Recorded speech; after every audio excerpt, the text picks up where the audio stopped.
To equip weapons or armor in Kingdom Come Deliverance 2, first we need to open our inventory. After that, you can see on the right panel exactly what you're wearing or what you can wear.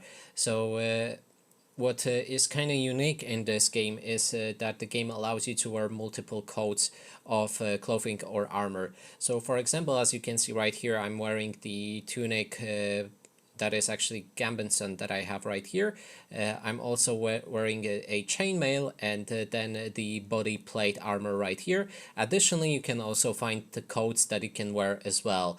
And there's also gloves, hand sleeves, and legs also apply with two different layers, so you can have a Gambinson or padded legs and the armor on top of it.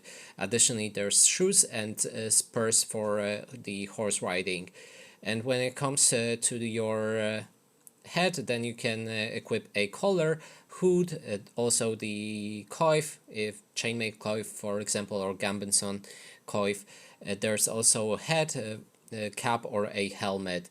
And when you look below on the weapons, you can wear weapon slot 1. There's additional slots that you can unlock along with the leveling, and offhand slot, which for example you can wear a shield in your other hand.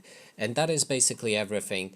Now we can look on the left side, and here you will see all of the items that you can actually wear. So for example, as you can see, I'm not wearing the padded coif, so I will equip that, and my kettle hat as well. And now also equip the training sword and work kitted for a fight, at least training fight. So that is basically everything. Thanks so much for watching.